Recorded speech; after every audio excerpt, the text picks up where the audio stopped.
menarik dan juga dikawal oleh pemerintah negara kita seperti itu. Oke, itu satu ya tentang energi. Yang kedua yang tidak kalah menarik itu adalah telekomunikasi ya. Sekarang kita mengenal apa namanya 5G gitu ya. Di tempat saya ini masih 4G tulisannya ya, tapi di beberapa lokasi sudah 5G. Nah, itu apa namanya adalah salah satu apa namanya produk atau topik yang akan teman-teman pelajari di dalam kuliah.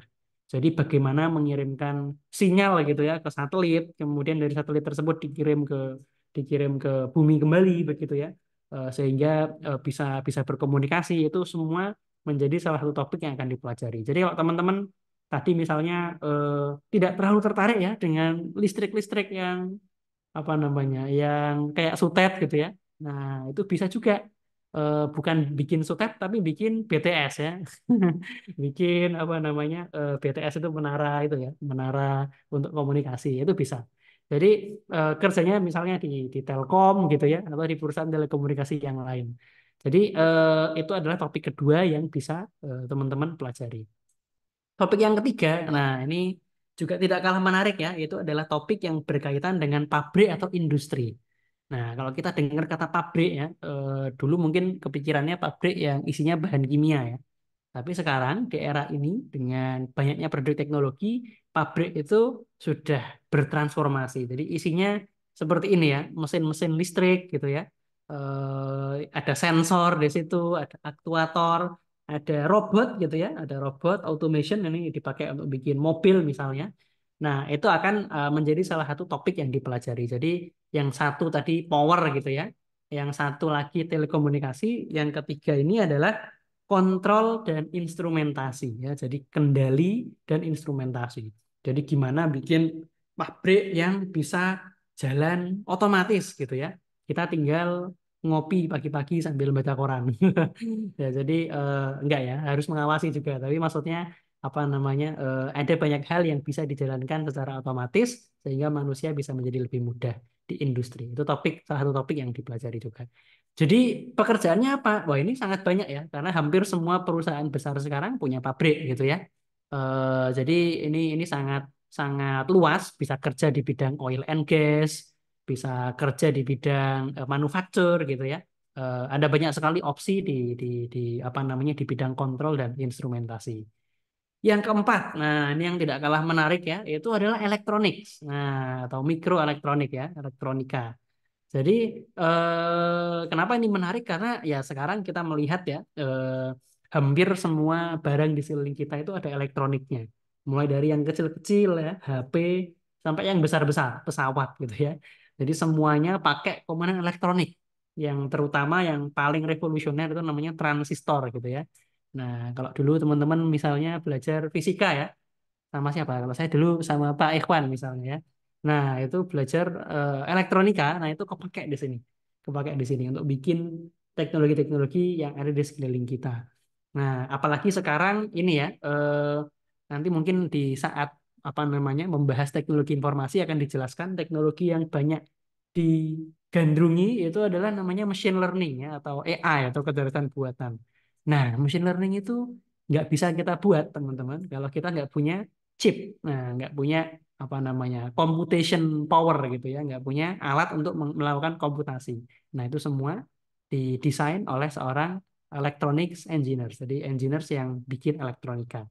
Dan ya ini kerjaannya bikin chip ya, kerjaannya bikin chip, bikin desain elektronik sehingga bisa menghasilkan berbagai macam komponen yang dibutuhkan untuk teknologi. Nggak cuma itu, nanti bisa belajar juga sistem komputer ya. Sistem komputer ini ada irisannya juga dengan teknologi informasi, teman-teman. Jadi belajar tadi microprocessor, belajar microcontroller ini ya. Bikin Intel Core i7. Wah, saya nggak tahu ya, karena bukan bidang saya. Tapi ini menjadi salah satu topik yang dipelajari di teknik elektro juga. Jadi mau kerja di perusahaan komputer, bikin chip gitu ya, itu menjadi salah satu opsi yang bisa dipelajari di teknik elektro.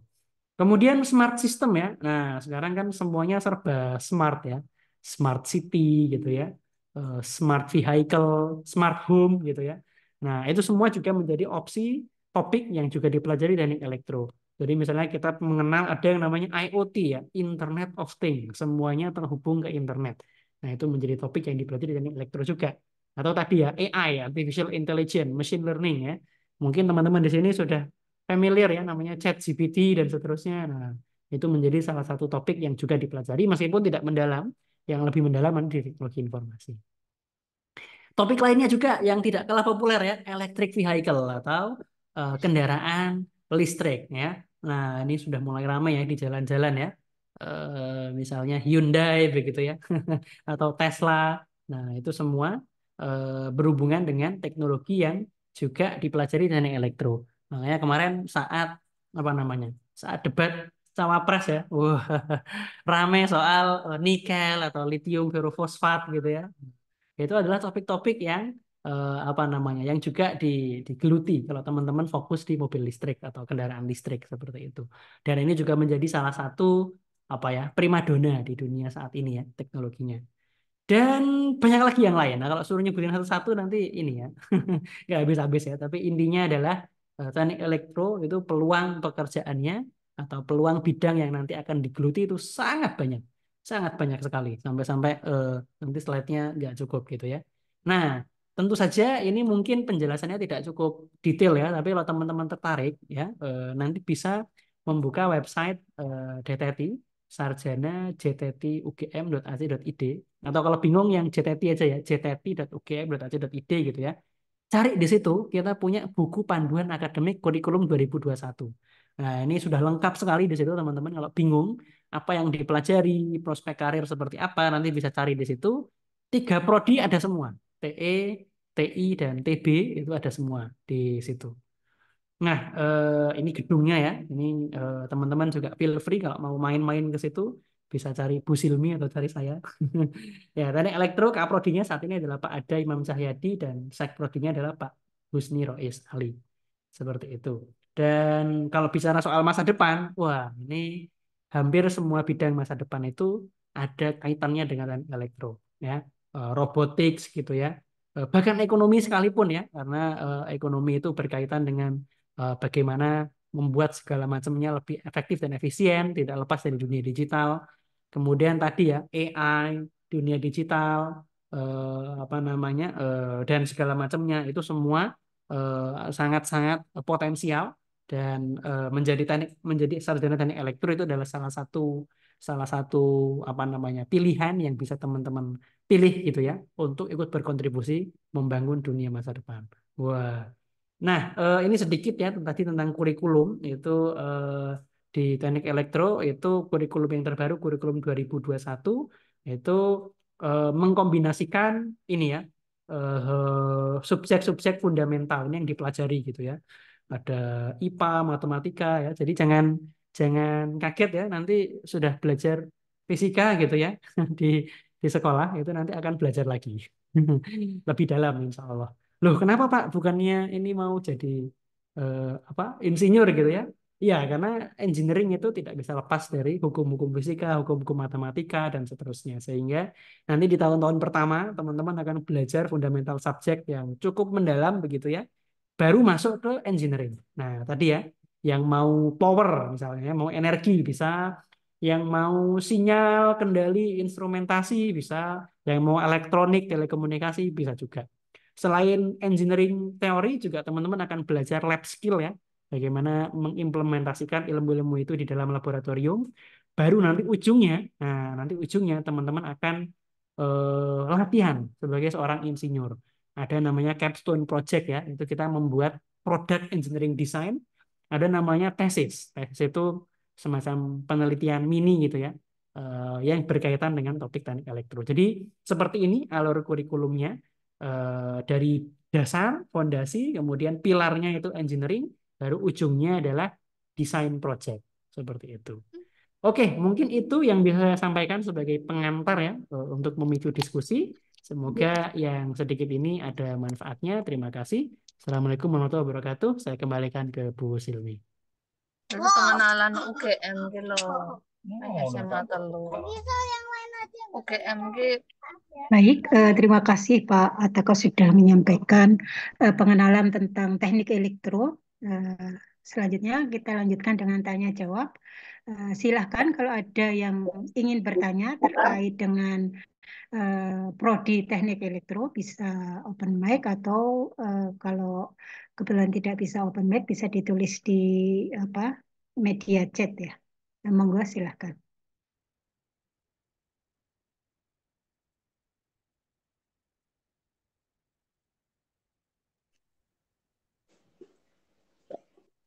Kalau nggak ada saya Bu, sedikit. Oh boleh monggo Bapak silahkan. Ya terima kasih ini Mas. Siapa tadi yang menjelaskan sangat menarik sekali Mas. Mas Ataka. Ataka Bapak. Mas Ataka ya. Aduh, saya jadi nggak terbuka gitu ya. Ternyata segitunya ya elektro gitu. Pertanyaannya saya masih agak dulu kalau zaman kita orang tua saya yang tua tuh tahunya itu ya cuman harus lemah harus kuat gitu ya lemah harus kuat itu yang menghasilkan power besar yang sutet tadi apa singkatannya ini teman-teman adik-adik belum tahu dari sutet itu tinggi Supporter teknik elektro. yang lain itu ya. Saluran tinggi apa namanya titik-titik Ultra tinggi tinggi. tegangan tinggi Dengan tinggi, betul. tegangan tinggi yang kalau di rumah kita kalau di rumah kita jadi kalau di rumah kita jadi TV-nya keganggu itu kadang-kadang gitu ya kalau ada Yes, ada situ karena itu nah ada karena satu prodi tadi kan ada mungkin adik-adik yang tertarik lebih kepada belajar power yang besar tadi yang besar-besar yang memberikan power supply kepada kota dan sebagainya tapi mungkin ada yang lebih tertarik tadi kok ternyata sampai ke robotik sampai yang kecil sampai kepada buat bagian dari komputer ya di komputer prosesor dan sebagainya tadi. Nah dia kalau adik-adik ini tertarik yang salah satunya itu apakah terus ada konsentrasi lagi di dalam prodi itu atau peminatan atau gimana karena mungkin aku nggak tertarik tapi yang listrik besar itu tapi lebih tertarik kepada yang listrik kepada peralatan elektronik tadi gitu loh itu di semester berapa atau bagaimana ada konsentrasinya tidak atau ya nanti sama semua yang diajarkan sampai akhir hanya tesisnya saja atau bagaimana gitu Mas Ataka gitu. Nggih, siap Pak Widodo. Izin menjawab nih Bu Silmi. Monggo silahkan. Pertanyaan beliau. Nggih, mungkin saya reshare lagi tadi ya slide-nya sedikit. Nah, nggih, leres. Jadi memang di elektro itu yang dipelajari cukup banyak ya. Jadi yang suka apa namanya tadi arus kuat atau sutet gitu ya, itu bisa belajar power. Yang suka kecil-kecil bisa belajar sirkuit elektronik atau juga bisa belajar sinyal ya, telekomunikasi dan lain-lain. Nah, itu betul dulu zaman saya kuliah begitu itu ada namanya konsentrasi dulu ya arus kuat arus lemah gitu ya nanti yang arus lemah dibagi-bagi lagi jadi kendali telekomunikasi elektronika dan isyarat. Nah tapi sejak beberapa tahun yang lalu itu struktur kurikulumnya berubah begitu karena mengikuti standar kurikulum internasional ternyata di akreditasi internasional itu tidak ada keharusan untuk menyelenggarakan konsentrasi karena bahkan apa namanya ya ada syarat begitu ya mayoritas mata kuliah yang diambil di sebuah prodi itu paling tidak harus sama gitu sekian persen harus sama. Nah, kenapa? Karena memang pendidikan insinyur itu melatih kita menjadi seseorang yang memiliki kemampuan yang holistik begitu. Jadi apa namanya? Kalau mau jadi misalnya tadi ya fokus di jadi apa namanya nanti kerja di PLN gitu ya. Memang dia sehari-hari berurusan dengan power, tapi mau tidak mau dia juga harus tahu tentang elektronik gitu ya, juga harus tahu tentang kendali. Begitu juga saat misalnya kerja di pabrik tadi ya, sebagai kendali dan instrumentasi misalnya. Mau tidak mau dia juga harus tahu tentang power, harus tahu tentang komunikasi. Nah, akhirnya di kurikulum terbaru kita itu tidak ada lagi konsentrasi dalam prodi teknik elektro. Nah, tetapi peminatan itu tetap bisa dilakukan di semester-semester akhir, terutama melalui mata kuliah pilihan. Jadi nanti saat sudah tahun-tahun akhir ya, itu bisa memilih mata kuliah pilihan di antara beragam keilmuan, cabang keilmuan yang ada tadi. Jadi misalnya yang suka apa ya, suka power bisa ambil mata kuliah pilihan yang berkaitan dengan power, energi Robotik terbarukan misalnya, nggih. Yang suka saya robotik bisa ambil mata kuliah robotik seperti itu. Nggih. ya oh nggih cukup nggih. Nggih, siap.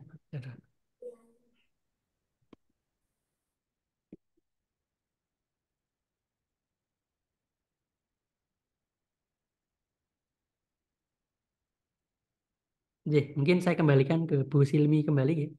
Atau kalau ada pertanyaan dari rekan-rekan yang lain, monggo saged Monggo ditanyakan. silakan untuk yang ingin bertanya.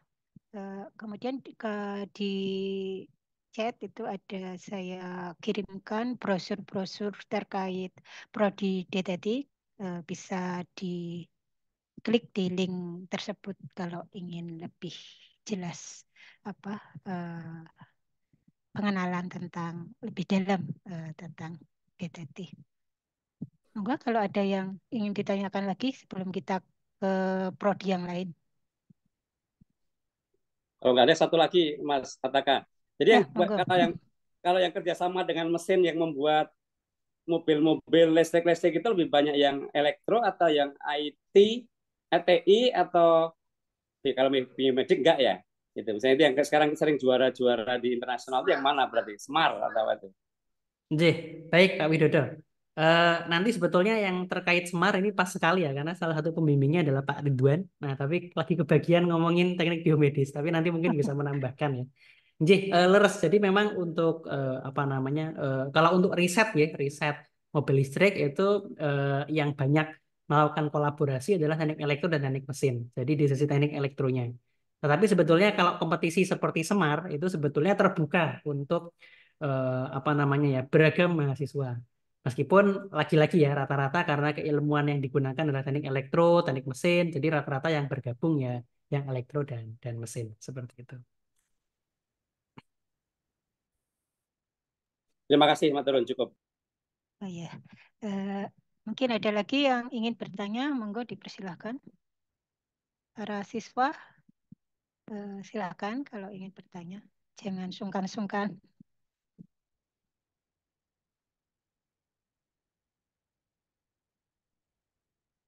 Belum ada. Kalau belum ada, mungkin kita ke prodi selanjutnya dulu. Nanti di akhir, umpamanya ada yang ingin bertanya lagi, silakan. Baik, terima kasih Pak Ataka sudah memberikan pengenalan untuk teknik elektro. Kemudian kita ke prodi selanjutnya yaitu prodi teknologi informasi yang akan dibawakan oleh Pak Sukron. Monggo Pak Sukron untuk memperkenalkan teknologi informasi. Oke, terima kasih Bu Silmi. Apakah suara saya terdengar jelas? Jelas. Oke, terima kasih. Oke, saya izin menyampaikan tentang sekilas tentang prodi sarjana teknologi informasi. Izin share screen.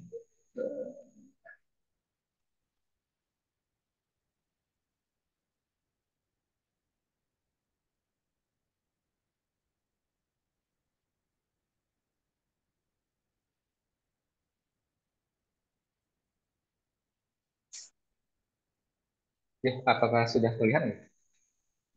Sudah Sudah. kelihatan. Oke, baik. Assalamualaikum warahmatullahi wabarakatuh. Selamat sore teman-teman semuanya. Perkenalkan, nama saya Sufron Agus Farasi. Saya salah satu dosen di Teknologi Informasi. Nah, dan teknik elektro juga beserta dengan teknik biomedis ya. Kalau tadi di intro oleh Bu Silmi gitu ya.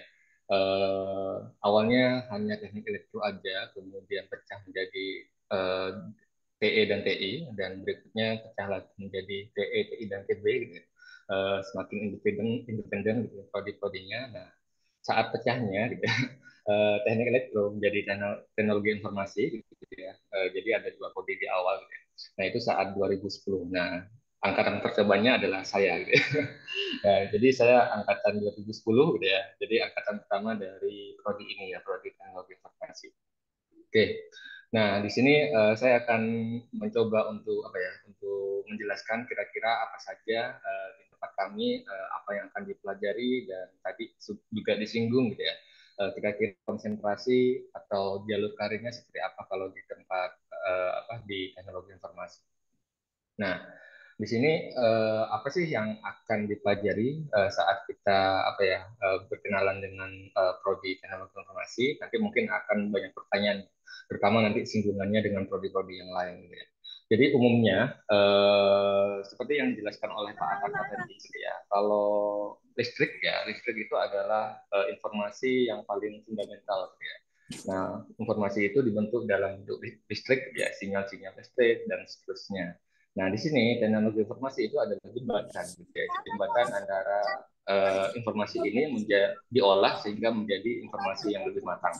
Kira-kira seperti itu. Jadi kalau positioningnya, gitu ya, penempatannya teknologi informasi itu semacam jembatan. Nantinya jembatan akan dipakai kemana? Misalkan nanti di prodi ketiga, gitu ya, ada teknik geomedis ya. Jadi nanti ada interface ya, bagaimana kita sampai bisa mengakses sinyal listrik dan sebagainya macamnya. Nah itu ada interface-nya, antarmukanya. Misalkan membuat software-nya, membuat apa tampilannya dan sebagainya macamnya, bagaimana mengambil datanya. Nah, itu adalah yang akan dipelajari di prodi teknologi informasi. Nah, kira-kira apa saja sih yang relate ya, yang berkaitan dengan teknologi informasi? Yang pertama adalah komputer engineers gitu ya. Ya di sini bagaimana komputer itu bekerja, arsitekturnya seperti apa nanti akan dipelajari juga ya di teknologi informasi.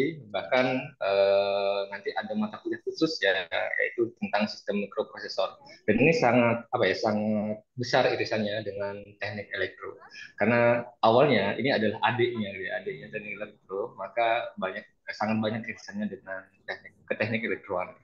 Nah, berikutnya kira-kira apa lagi sih yang dipelajari gitu ya, yaitu adalah information security. Mungkin kalau teman-teman di sini memandangnya sebagai hacker gitu ya, hacking Facebook ya, hacking website dan sebagainya macamnya. Tapi tidak seperti itu ya. Jadi di sini nanti kita akan mempelajari kira-kira bagaimana etika ya dalam menjaga informasi dan sebagainya macamnya. Nah, di sini ada kurikulumnya bagaimana menjadi seorang information security engineer kira-kira seperti itu. Dan mungkin tadi juga sempat disinggung oleh Pak Ataka gitu ya terkait dengan AI gitu ya. Nah AI baru muncul ya istilah insinyur di AI itu kita sebut dengan AI engineers gitu ya. Itu baru muncul akhir-akhir ini. Karena apa? Karena boomingnya teknologi AI gitu ya, metodologi AI untuk menyelesaikan banyak masalah. Nah nanti kita akan lebih detail tentang AI belakang ini. Nah, di sini, kalau secara bidang ilmu, informasi teknologi itu membahas apa saja, gitu ya. Ya, seperti yang saya sampaikan di awal tadi, itu adalah jembatan antara sinyal level 1, gitu ya, yaitu listrik, gitu ya, sampai ya, informasi mentah, gitu ya, sampai menjadi informasi yang siap digunakan. Nah, itu adalah informasi teknologi. Contohnya, nanti bisa kemana? Bisa ke komunikasi, gitu ya. Komunikasi gimana caranya ya misalkan ada informasi seperti sinyal telepon dan sebagainya macamnya itu bagaimana kita olah dia menjadi sebuah informasi yang yang bisa dibaca oleh manusia gitu ya, bagaimana kita bisa berkomunikasi antara satu sistem ke sistem yang lain. Nah itu nanti erat hubungannya dengan network engineers ya, jadi insinyur di bidang jaringan komputer gitu ya. Nanti juga mungkin teman-teman sekalian pernah mendengar istilah awan ya. Awan itu apa? Ya awan ya. Sekarang awan itu bisa melakukan komputasi ya. Kita sebut dengan komputasi awan. Nah, server sih ya.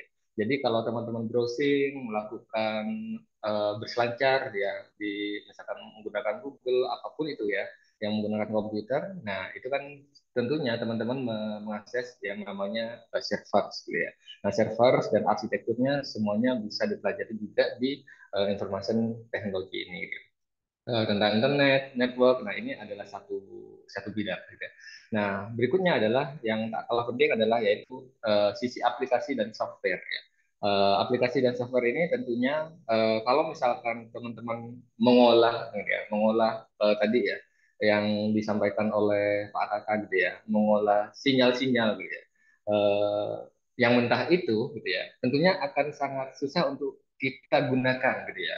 Bagaimana mempermudah ya mempermudah dan mengolah sinyal itu kita berikan antar mukanya.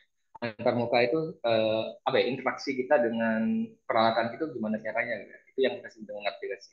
Nah, di sini contohnya misalkan ya, kita mau mengetik antarmukanya apa, misalkan teman-teman tahu Microsoft Word gitu ya, atau membuat arsitektur jaringan menggunakan antarmuka apa, ya, ada software yang lain gitu ya dalam hal ini. Nah, berikutnya adalah yang ketiga, yaitu adalah security. Tadi security sudah sempat disinggung di awal gitu ya. Nah, ini terkait dengan bagaimana informasi itu dijaga, bagaimana informasi itu diprotek, gitu ya.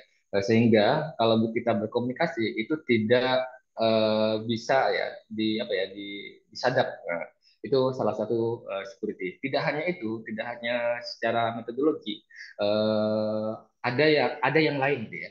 Contohnya adalah bagaimana ya kalau misalkan kita punya data ini bocor, itu penanganannya seperti apa? Mungkin beberapa tahun yang lalu gitu ya, ada bocor data dari perusahaan A, B, C, dan seterusnya.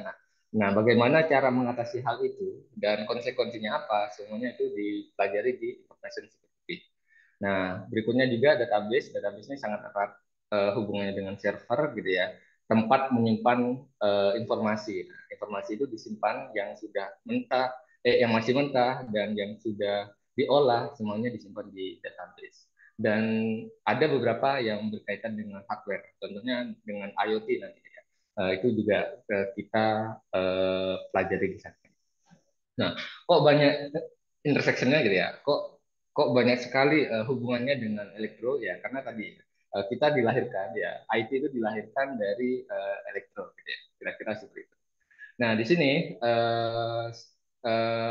di IT ya, di IT itu sudah diakreditasi gitu ya, IABI dan ABET secara internasional, secara kurikulum hampir serupa gitu ya dengan teknik elektro karena di tahun pertama ya, dan kedua itu umumnya mata kuliahnya hampir sama gitu ya.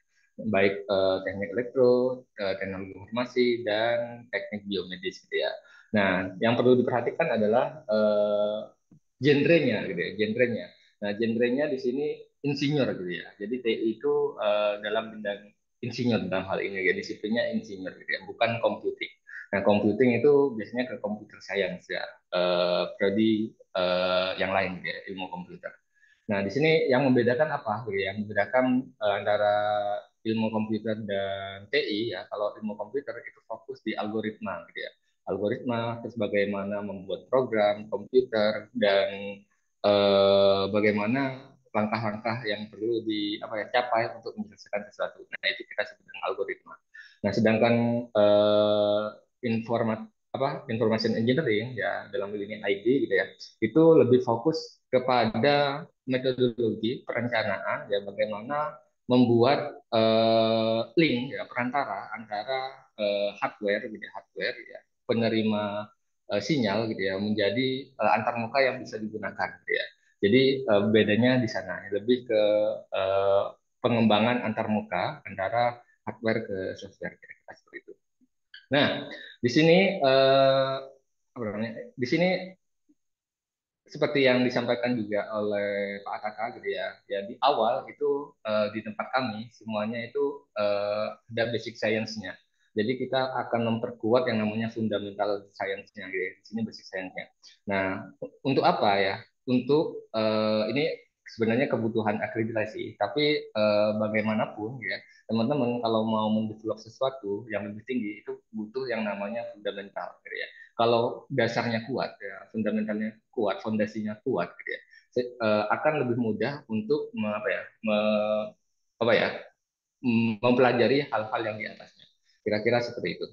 Nah, di sini juga mempelajari bidang ilmu penggerak revolusi industri 4.0, yaitu yang kita kenal dengan AI gitu ya, terus IoT, terus juga smart city dan sebagainya macamnya.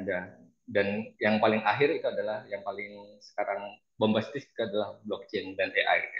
Nah, AI itu ya salah satunya adalah ChatGPT. Gitu. Oke, nah di sini kami mencoba memperkenalkan kira-kira jalur karir apa saja yang ada di prodi teknologi informasi. Yang pertama adalah software engineers ya. Ya, software engineers itu adalah mengembangkan perangkat lunak seperti halnya misalkan teman-teman mau membuat sebuah sistem A gitu ya, sistem berbasis web atau berbasis mobile dan sebagainya macamnya, ataupun membuat game gitu ya. Nah, itu ada kaidah-kaidahnya ya. Ya. Jadi software engineer itu di kaidah yang kedua yaitu arsitektur. Jadi kira-kira kalau kita ingin membuat website yang memiliki user gitu ya, pengguna sampai puluhan ribu atau jutaan ribu orang gitu ya, kira-kira arsitekturnya seperti apa? Ya, kalau software developer itu fokus bagaimana kita membuat softwarenya. Tapi kalau software engineer itu fokus bagaimana kita merencanakan software ini sehingga gitu ya eh, nyaman untuk digunakan dan tidak apa ya tidak ada trouble saat digunakan. Kira-kira seperti itu. Nah, dari software engineer ya, karena ini fokusnya di planning gitu ya. Nah, nanti teman-teman kalau misalkan ditanya pekerjaannya jadi apa, ya atasnya gitu ya adalah CTO, gitu ya, Chief Technological Officer, kira-kira seperti itu. Nah, apa saja yang akan dipelajari? Ya, nantinya ada banyak, misalkan web development, bagaimana kita membuat website, gitu ya, bagaimana kita membuat mobile apps dan sebagainya macamnya, sampai membuat game pun kita pelajari di IT. Itu untuk yang jalur karir yang pertama. Nah, yang kedua itu adalah data engineer. Nah, data engineer ini adalah bagaimana kita apa ya membuat sebuah apa ya pipa gitu ya, sebuah pipa gitu ya.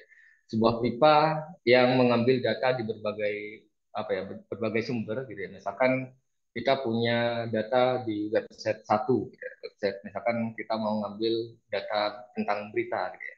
Kita mau ngambil di Detik News gitu ya. Terus kita mau ngambil di Tempo misalkan. Nah, itu kan datanya berkeliaran di mana-mana gitu ya. Nah, tugasnya si data engineers ya ini adalah mengakuisisi data-data ini sehingga menyatu dan nantinya data ini bisa diolah menjadi sesuatu yang bermanfaat. Bagaimana cara mengolahnya? Nah, banyak sekali. Contohnya, misalkan kita nantinya bisa menggunakan metode machine learning, AI dan sebagainya macamnya. Nah, di situ nanti ada peran AI, machine learning, bahkan ChatGPT ya, teknologi semacam ChatGPT juga kita pelajari. Nanti itu yang kita kenal dengan natural language processing, kira-kira seperti itu. Nah, jadi data engineer ini cukup apa ya, cukup luas ya cakupannya.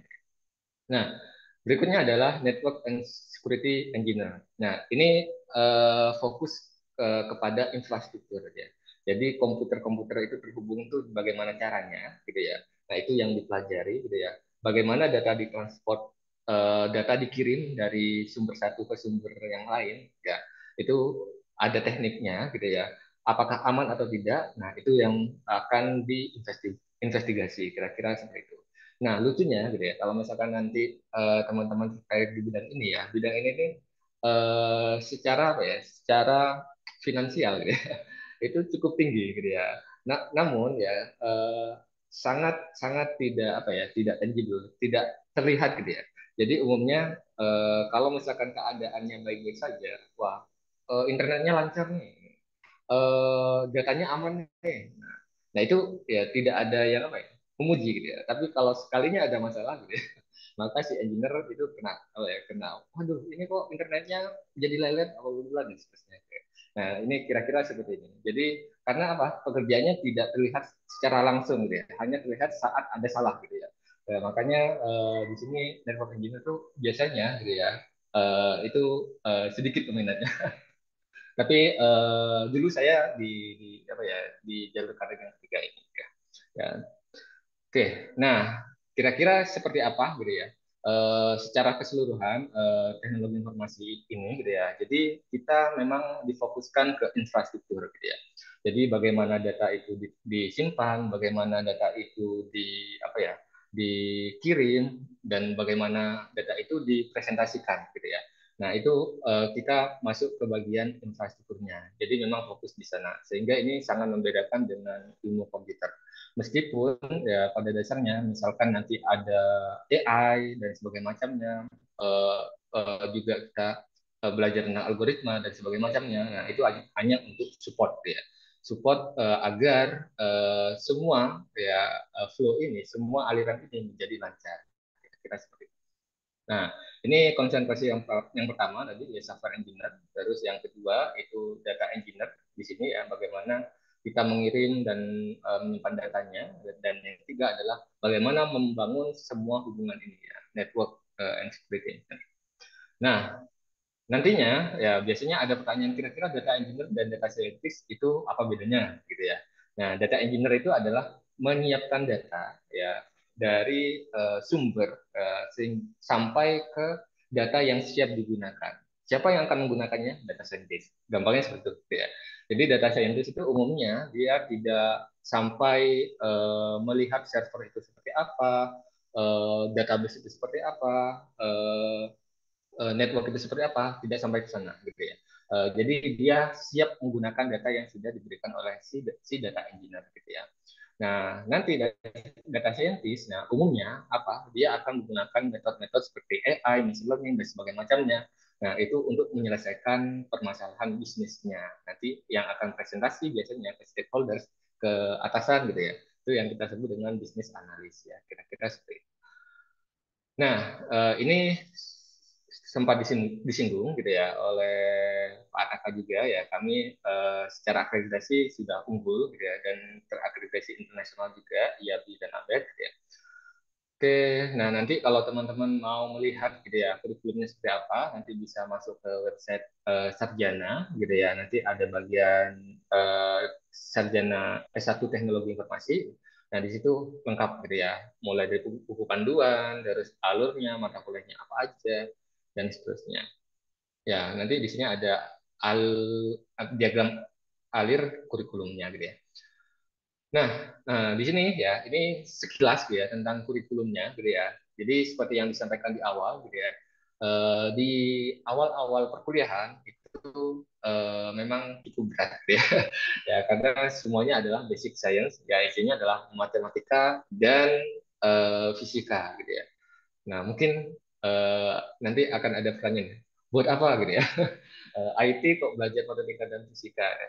Nah, jadi rekan-rekan sekalian, jadi kalau misalkan kita nantinya mau membuat sebuah apa ya sistem berbasis machine learning, gitu, AI, nah AI dan machine learning itu ada matematikanya dan matematikanya cukup banyak gitu ya. Nah makanya kita tidak bisa apa ya mengesampingkan hal-hal ini. Mungkin kalau konsentrasinya gitu ya, jalur karirnya memang fokus di software development, ya tetap membutuhkan matematika, at least terkait dengan logika gitu ya. Terkait logika di sini ada matematika deskriptif, kira-kira seperti itu. Dan ada statistika dan sebagainya macamnya. Meskipun tidak secara langsung semuanya itu dipakai oleh software engineer, tapi kalau misalkan nanti ke data engineer ya dan nanti menggunakan machine learning dan AI itu banyak hal-hal yang di sini yang akan kita gunakan gitu ya. Jadi kalau misalkan fondasinya sudah kuat tadi ya, kita akan gampang untuk mempelajari apa-apa yang ada di atasnya, yang menjadi core engineering-nya. Nah, ini ada meme gitu ya. Jadi kita mau menggunakan machine learning tapi tidak belajar matematika gitu ya. Itu wagu gitu ya. Jadi dia hanya bisa menggunakan tapi dia tidak tahu bagaimana dia apa ya sebuah machine learning itu gitu ya. Sebuah AI itu cara kerjanya seperti apa gitu ya. Oke. Oke, ini mungkin terkait dengan daya tampung ya. Daya tampung di tahun 2023 ya. Ini tahun lalu gitu ya. Teknik biomedis ini ada 40, terus elektro 80 dan teknologi informasi juga 80 untuk daya tampungnya. Nah, dan untuk tahun ini kami membuka gitu ya, kami membuka international undergrad program ya. Jadi di sini S1 internasional, gitu, sarjana internasional. Nah, di sini untuk informasi teknologi informasi dan teknik biomedis gitu ya. Nah, silakan nanti bisa masuk ke websitenya jtt.ugm.id gitu ya. Nah, di sini ke slash international undergrad program. Nah, nanti ada registrasinya dan ini ada pembiayanya lengkap di website tersebut. Oke, kira-kira seperti itu untuk prodi TI Bu Silmi. Saya kembalikan ke Bu Silmi. Terima kasih. Baik, Pak Sukron, terima kasih atas presentasinya. Kita ke sesi berikutnya yaitu tanya jawab. Silahkan Bapak Ibu atau siswa-siswa kalau ada yang ingin ditanyakan. Bisa open mic, bisa juga ditulis di chat ya. Oh ya, ini sudah ada pertanyaan di chat ya. Saya bacakan. Mohon maaf sebelumnya saya tidak bisa on cam dan on mic karena sedang di luar. Saya ingin bertanya, yang pertama, nilai mata pelajaran apa saja yang berpengaruh untuk SMBP dan SMNPTN? Dan mata pelajaran apa yang memiliki bobot yang paling besar dalam perhitungannya? Sulit. Kemudian yang kedua, eh, sepengamatan saya di luar negeri, komputer science lebih dikenal ketimbang TI dan banyak yang bekerja di FAA seperti bekerja sebagai software engineering. Kira-kira jika saya menjadi lulusan TI dan ingin bekerja di luar negeri, apakah TI tetap relevan untuk hal itu dan atau bagaimana? Kemudian yang ketiga, untuk menjadi seorang CTO dalam sebuah company antara ilmu komunikasi dengan teknologi informasi, kira-kira prodi mana yang lebih relevan? Terima kasih, Pak. Monggo, Oke, Pak Sukron bisa menjawab. oke, Oh, maaf. oke.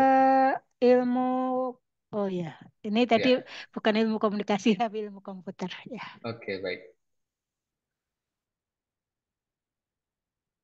mungkin yang pertama tentang mata pelajaran apa aja yang lebih diprioritaskan mungkin ya ketika Ini terima kasih atasnya bisa menjawab. Misalkan ada ada apa ya, ada prosedur terkait ini nilai mata pelajaran apa untuk SNBP atau SNMPTN gitu ya. Eh, Kalau ini di luar pengetahuan saya gitu ya. Jadi saya tidak tahu untuk yang nomor satu. Nah, untuk yang nomor dua gitu ya.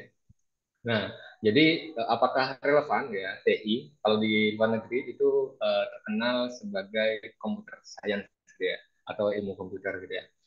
Nah, sebenarnya TI dan computer science ya itu atau information engineering ya dan computer science ya.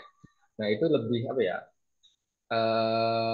Irisannya besar juga gitu ya, besar juga karena sama-sama membahas tentang sisi komputer dan aplikasinya gitu ya. Nah, namun di sini ya kalau di IT itu kita lebih apa ya, pendekatannya lebih ke apa namanya, lebih ke proses rekayasa. engineeringnya ya, proses engineeringnya itu semacam merencanakan gitu ya, terus arsitekturnya seperti apa gitu ya, kira-kira kalau menggunakan apa ya, menggunakan software ini apakah bisa apa ya, bisa menyelesaikan masalah atau tidak. Jadi terkait kesananya, jadi bukan ke algoritmanya gitu ya. Meskipun banyak sekali penelitian di IT ya, di bidang kami itu juga merambah ke algoritma. Tapi di sini adalah lebih ke arah prosesnya, gitu ya. Prosesnya bagaimana membuat sesuatu itu reliable, gitu ya, andal, gitu ya. Software yang andal itu seperti apa, gitu ya. Software yang tidak gampang dihack itu seperti apa? Gampangnya seperti itu ya. Jadi kita lebih ke arah sana, gitu ya. Dan semua ya, hampir beberapa misalkan kalau misalkan nanti kita ingin membuat sesuatu ya, software gitu ya, menggunakan HTML, JavaScript dan segala macamnya gitu ya, teknologi-teknologi ini gitu ya. Nah, itu di Ilkom ataupun di TI semuanya dipelajari gitu ya, sama-sama dipelajari. Cuman beda pendekatan. Kalau di Ilkom itu lebih ke ilmunya, ya ilmunya artinya komputer itu seperti apa gitu ya. Nanti kalau di TI itu lebih ke prosesnya gitu ya. Bagaimana membuat sesuatu yang andal gitu ya, membuat software yang andal, gitu ya. Membuat software yang tahan terhadap hacking dan sebagainya. Nah, jadi kalau misalkan relevan, tetap relevan ya, karena irisannya sangat sangat besar dan banyak sekali gitu ya. Kalau misalkan teman-teman perhatikan gitu ya, di website-websitenya, misalkan di Harvard, misalkan di apa ya, di apa ya, di MIT dan sebagainya macamnya gitu ya. Ya, ya, computer science di sana gitu ya, itu sangat dekat sekali dengan apa ya, keelektroan gitu ya. Jadi umumnya dari teknik elektro juga ya, electrical engineering ya, itu nanti ada yang berkaitan dengan CS-nya gitu ya. Kira-kira seperti itu. Kalau ditanya relevan, tetap relevan. Nah, berikutnya untuk menjadi CTO. Nah, CTO gitu ya. Kalau menurut pandangan saya gitu ya. Jadi teknologi informasi lebih cocok dalam hal ini. Karena apa? Tadi ya, kita akan melihat prosesnya, bukan bagaimana cara membuatnya, gitu ya. Tapi proses membuat sesuatu yang andal, dan pengetahuan tentang hal ini, gitu ya, manajerial, gitu ya, itu ada mata kuliahnya sendiri, namanya software engineer, gitu ya. Dan kebetulan pengampunya adalah di sini. Ya, tentang software engineer, gitu ya. Jadi nanti sangat relevan sekali. Jadi meskipun dua-duanya bisa menjadi CPO, karena tentunya ya semua orang ya bisa belajar, gitu ya. Tapi kalau secara metodologinya, gitu ya, langkah-langkahnya itu kita ajari di mata kuliah software engineer. Kira-kira seperti itu. Oke, mungkin itu untuk 3 pertanyaan di atas, Bu Silmi, gitu ya. Dan ini Oke, sepertinya mungkin ada saya pertanyaan lain. sedikit menambahi ya. Hmm. Kalau mungkin bercermin dari alumni, alumni kita sudah lumayan juga yang di luar negeri ya. Ada yang di Google, ada yang di Microsoft, ada yang di kayak dia sebagai kayak kalau di ilmu eh, pembangunan ya Bang ya. Kalau kan ada itu arsitek dan sipil ya. Nah, di TI itu juga ada arsitektur, tapi arsitektur TI. Nah, itu ada juga yang sudah ya terkenal sebagai itu ya, perancang TI, arsitektur TI itu, beliau itu bekerja di luar negeri. Biasanya dia diundang di Singapura, Taiwan, Australia sampai ke di Arab juga ya. Itu namanya Pak Budi Rahman, itu cukup disegani, sudah terkenal sebagai arsitektur TI ya. Kemudian ada Mbak Mona itu di Microsoft ya Pak Sugron ya. Ya, di Microsoft. Ya, kemudian yang ada juga yang di Singapura itu juga beberapa alumni kita dari TI itu banyak juga. Jadi kalau kita membicarakan tentang prospek di luar negeri, insya Allah banyak ya alumni kita di sana, karena ya tadi apalagi sekarang sudah terakreditasi internasional, jadi makin ini ya makin kokoh. Kemudian kalau dibandingkan dengan ilmu komputer, memang kalau sekarang itu irisannya makin besar ya, hampir Makin besar. iya, mereka juga merambah ke semacam engineer gitu ya, karena Engineer, ya. kebetulan dosen-dosennya itu kuliahnya studi lanjutnya juga mengambil engineer, jadi arahnya jadi juga mendekati engineer. Tapi ya walaupun banyak irisannya, tapi sebenarnya tetap harusnya beda ya. Nah, Ya. mungkin masing-masing punya kelebihan sendiri, jadi ini tinggal inginnya apa gitu. Kalau yang terakhir ya, passing grade ya. Passing grade, kalau dari apa namanya jumlah peminat itu kemarin TI cukup di atas ya, urutan ketiga dari ini di UGM ya. Jadi ya lebih untuk TI passing grade-nya berarti lebih ini sih, lebih tinggi ya daripada MIPA. Kemudian kemarin itu sempat TI, TB, dan TE juga 10 besar di tingkat di UGM ya. Jadi memang untuk persaingannya cukup ketat, tapi dengan persiapan-persiapan saya kira nanti siswa juga insya Allah semangat bisa diterima. Amin. Mungkin Amin, tambahan amin. dari saya itu. Ya, mungkin dari Pak Syukuran atau Pak Ridwan ada tambahan terkait ini mungkin.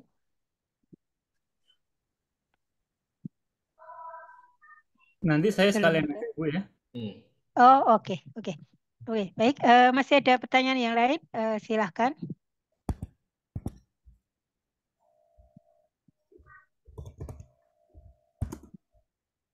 Oh, itu ada.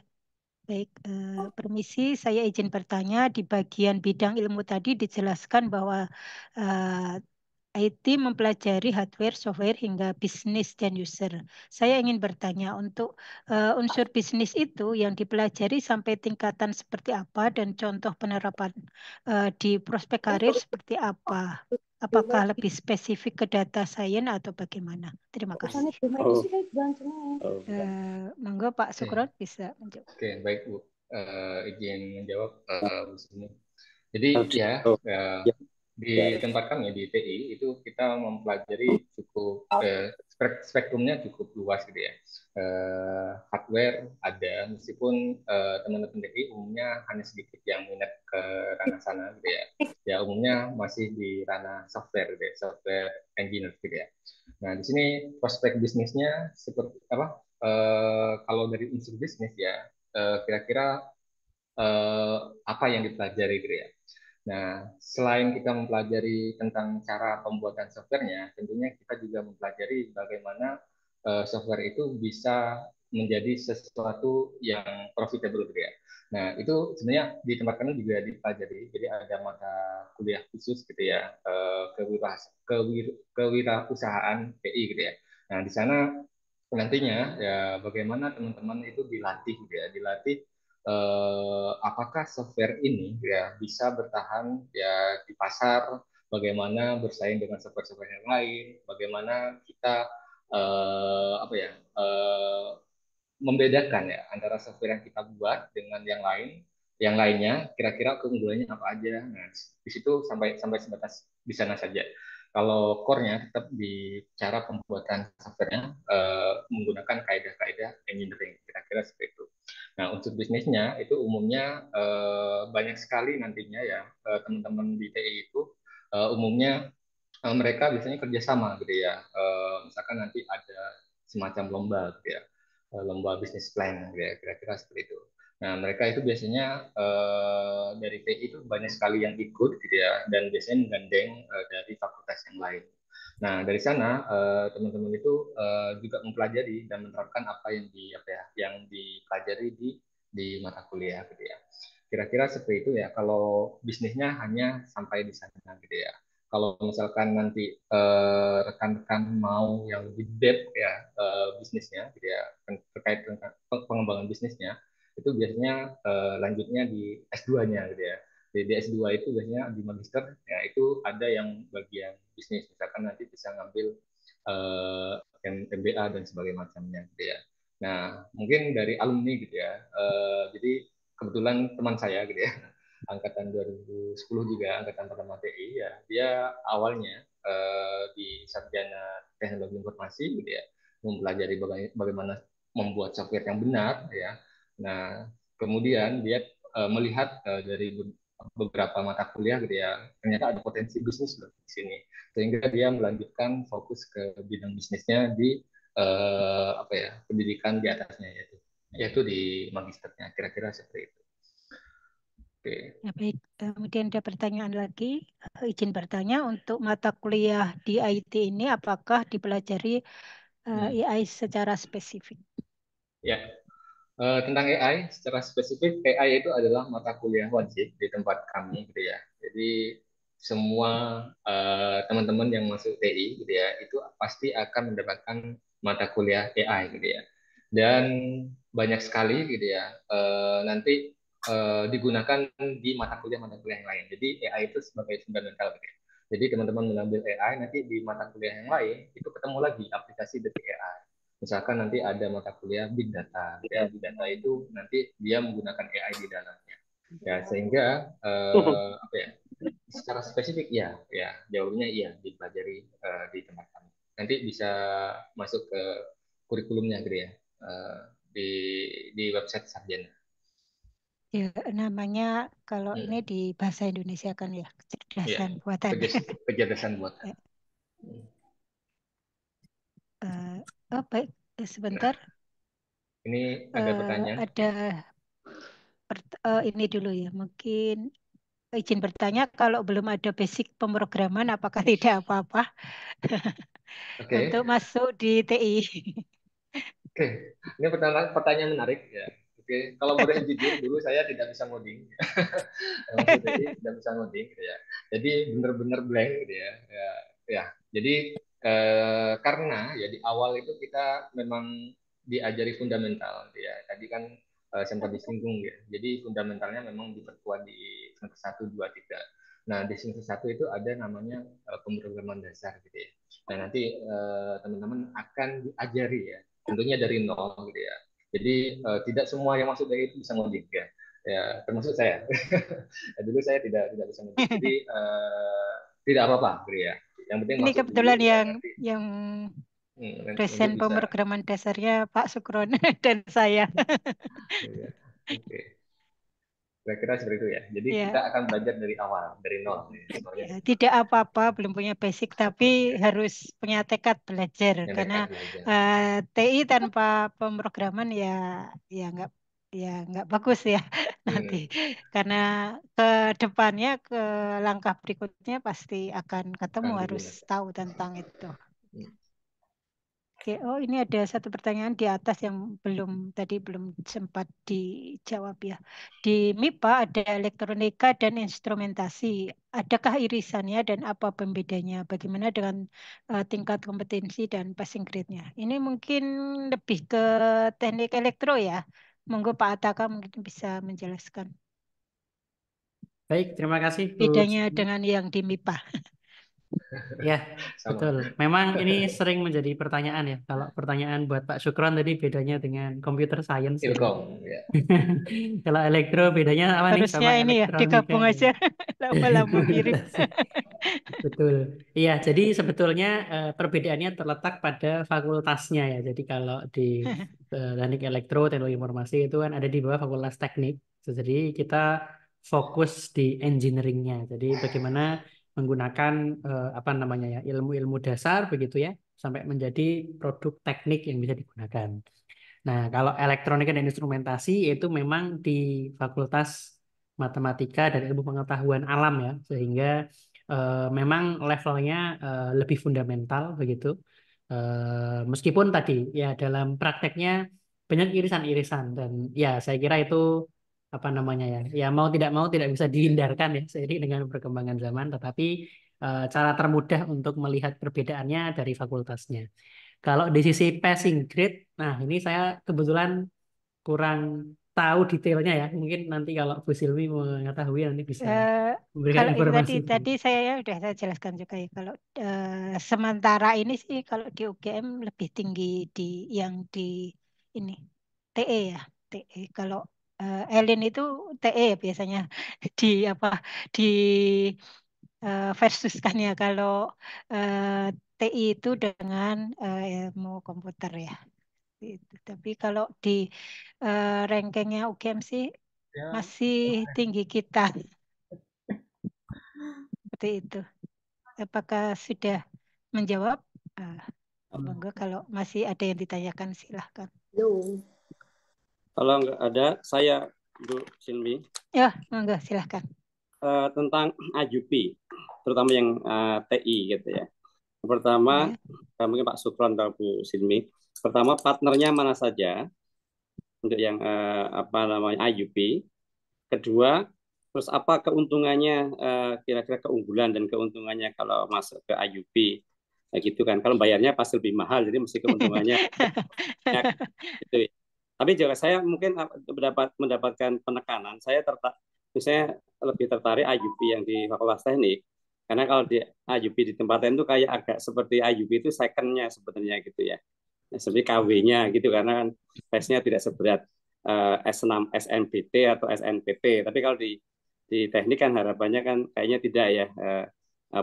Biasanya karena sudah masuk di SNBP atau SNPT ataupun kalau yang periode pertama kan seperti juga SNBP gitu ya. Itu yang sehingga nanti tidak akan dapat image bahwa IUP itu hanya karena Inggrisnya gitu, tapi tetap sama pinternya bahkan lebih pinter dari yang biasa itu satu. Jadi makanya saya agak sedikit tertarik gitu yang IUP yang di sini gitu ya.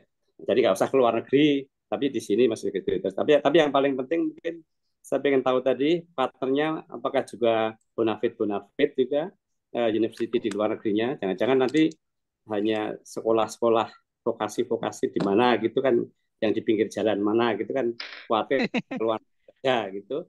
Yang kedua terus kemudian keunggulannya secara kompetensi atau apa yang lain. Mungkin itu yang ingin saya dengar. Terima kasih. Baik, monggo Pak Sukron bisa menjelaskan.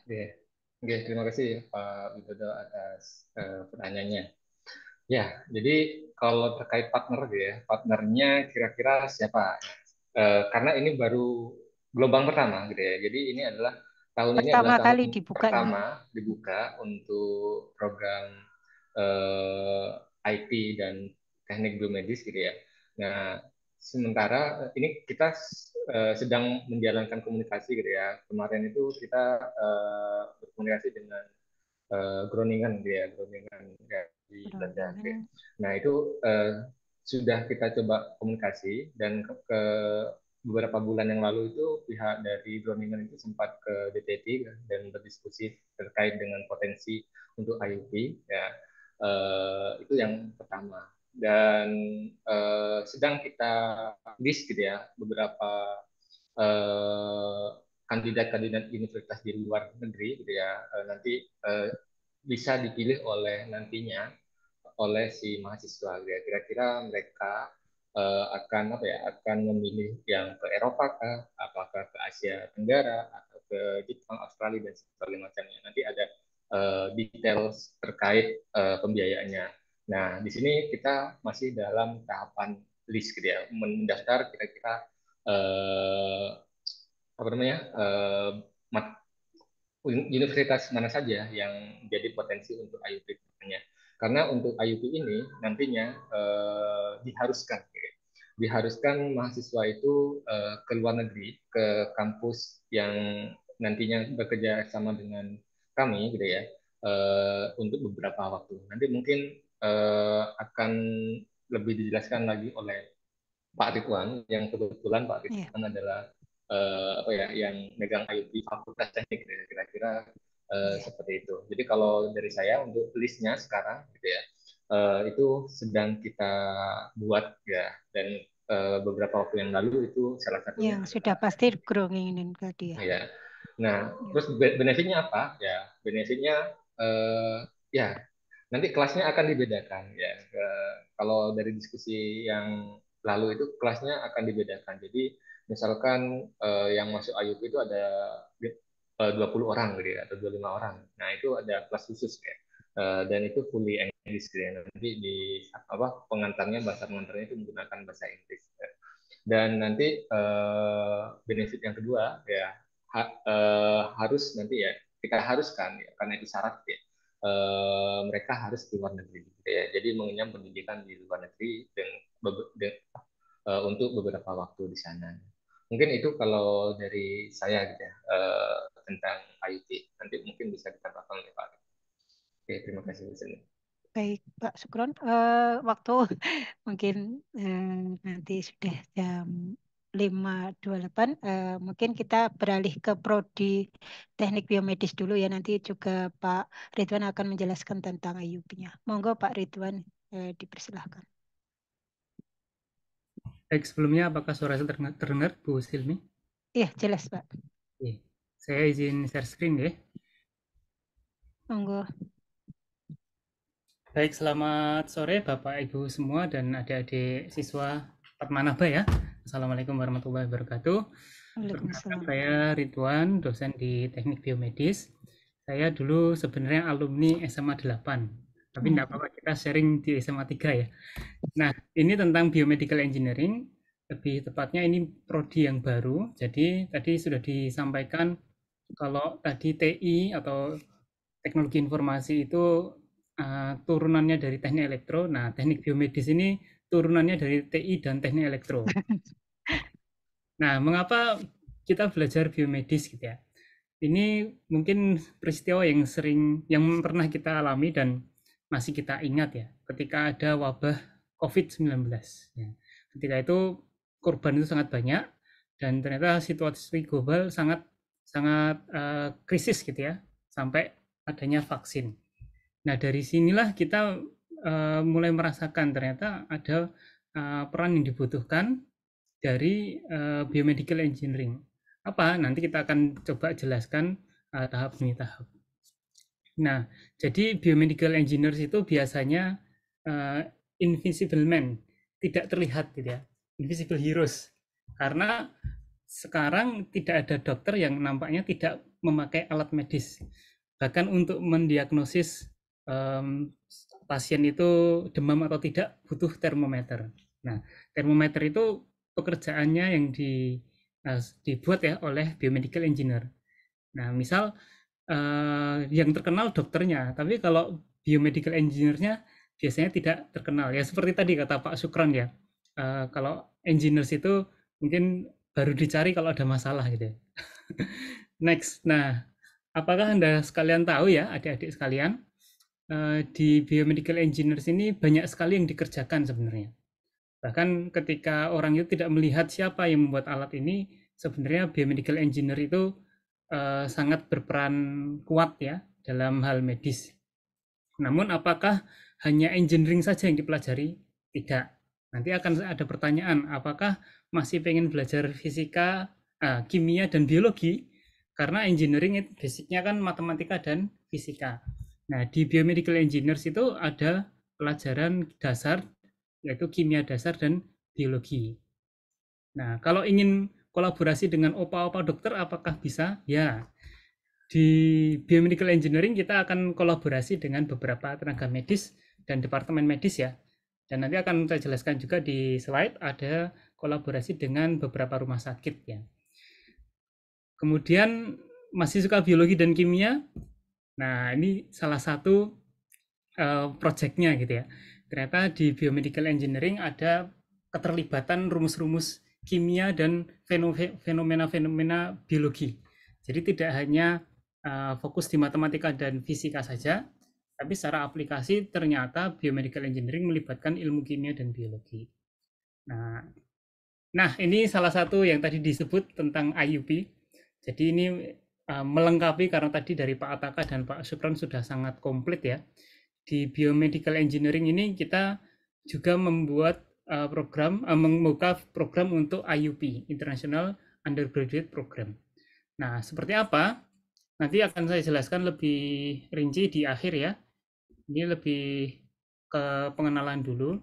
Jadi biomedical engineering itu atau teknik biomedis memang di teknik elektro itu baru ya. Tahun 2019 seperti dijelaskan Bu Silmi. Turunannya memang dari teknik elektro dan teknologi informasi.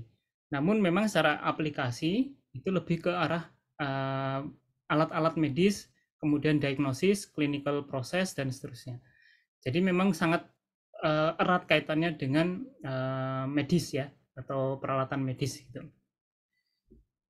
Nah, kami juga mengusahakan ya untuk akreditasinya sampai internasional. Karena baru, jadi 2019 kita baru punya lulusan itu tahun ini ya Bu Silmi ya.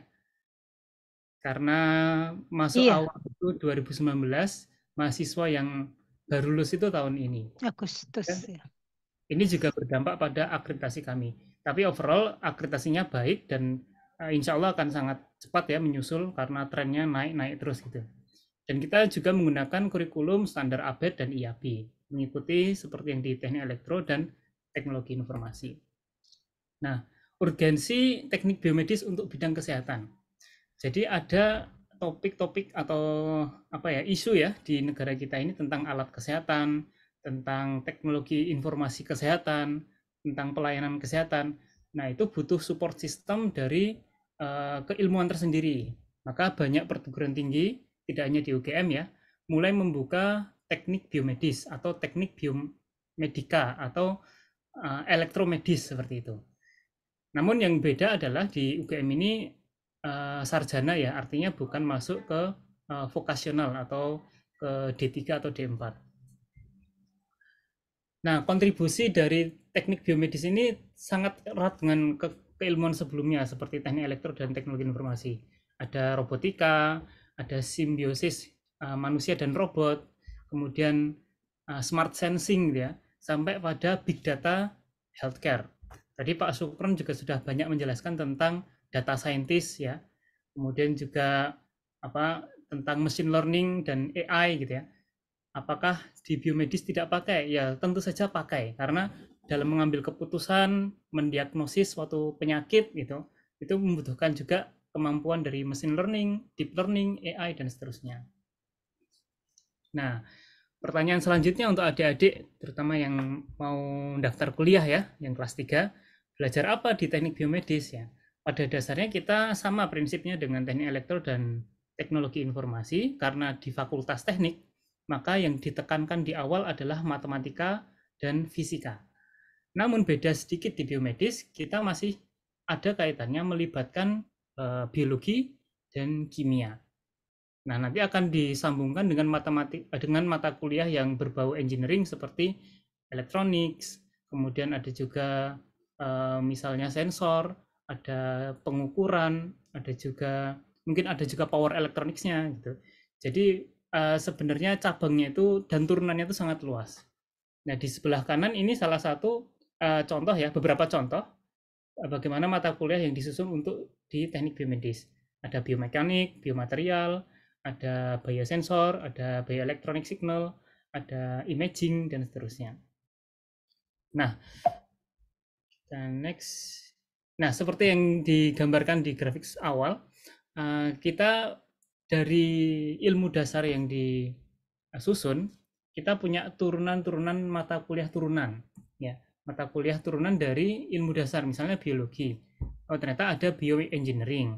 Misal ada Phantom, artificial Phantom. Jadi membuat tiruan kulit atau membuat tiruan tulang gitu ya. Dengan melihat properties fisikanya, kemudian diukur secara electrical. Fenomenanya seperti apa. Kemudian ada juga misal optimisasi dengan matematika. Menentukan pencitraan atau gambar dari sel tumor. Nah, itu butuh optimisasi dari software. Maka matematika ini kita harus membuat sebuah rumus yang bisa membuat gambar yang ideal yang menunjukkan ini adalah tumor. Nah, ini kira-kira aplikasinya di slide ini dan di bagian kiri ini. Ada radiologi, ada biofisik, dan seterusnya. Nah, ini ada meme sedikit ya. Banyak mahasiswa itu bilang ya, kalau I didn't choose engineering life. Saya tidak memilih kehidupan di engineering, di kehidupan keteknikan, tapi engineering life atau teknik yang memilih saya gitu ya. Dengan kata lain, bahasa kita itu ya sudah takdir gitu ya kalau sudah diterima di teknik. Next. Nah, ini matematika dan fisika menjadi ilmu wajib. Jadi jangan kaget, beberapa mahasiswa itu agak kaget ya. Kenapa di biomedical, di teknik biomedis, matematika dan fisikanya itu sangat dalam. Padahal dia alumni Olimpiade Biologi. Pengennya banyak biologinya di teknik biomedis. Nah, ternyata karena kita di dalam lingkup fakultas teknik, tetap matematika dan fisika menjadi andalan. Nah, nanti properties dari kimia, properties dari biologi ditransfer, dikonvert ke arah physical value dan mathematical value, mathematical model gitu ya. Nah, turunannya seperti apa? Ini contoh-contoh yang dipelajari dan beberapa capstone design ya. Nanti akan saya sampaikan sedikit tentang capstone. Tadi sudah disinggung Pak Ataka.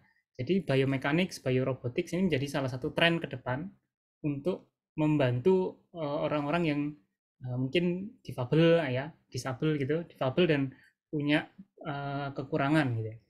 Nah, kita mengaitkan ilmu robotik ke dalam tubuh manusia, bisa menjadi human robot interaction, bisa juga pelengkap atau pembantu. Ini salah satunya misalnya membantu untuk rehabilitasi atau treatment ya. Kalau orang lumpuh kemudian ingin belajar berjalan, itu bisa menggabungkan ilmu robotik dan biomedis. Kemudian ada juga biomedical imaging dan image processing. Jadi kita diberikan image atau gambar dari alat radiologi di rumah sakit, kemudian software itu bisa mendiagnosis seberapa besar persebaran tumornya misal, atau seberapa besar misalnya ada pendarahan di dalam otak gitu ya. Kemudian kita lihat image-nya, oh kira-kira perkembangannya persebarannya berapa persen, atau sudah bisa bertahan berapa lama lagi. Itu kita mempelajari itu dan diharapkan bisa memprediksi sampai tingkat keparahannya seperti apa. Kemudian kita juga mempelajari bioinstrumentasi. Bioinstrumentation ini melibatkan banyak hardware ya, misal komponen-komponen elektronik, kemudian sensor-sensor, tapi dalam kemasan untuk membantu pasien misalnya. Nah, contoh yang paling sering kita gunakan, misal tensimeter, itu juga produk dari bioinstrumentation. Atau misal kalau kita cek gula darah, ya, kemudian cek purin untuk asam urat gitu ya, itu juga produk dari bioinstrumentation. Nah, tren ke depan juga ada yang menarik, yaitu bioinformatics, di mana level pengetahuan manusia itu sudah bisa sampai merekayasa protein, gitu ya, merekayasa epigenetik. Nah, ini yang suka DNA gitu ya Bu ya, yang suka kimia, suka biologi, ini sangat terbuka sekali peluang ini untuk riset gitu ya, dan bisa dikembangkan lebih jauh lagi.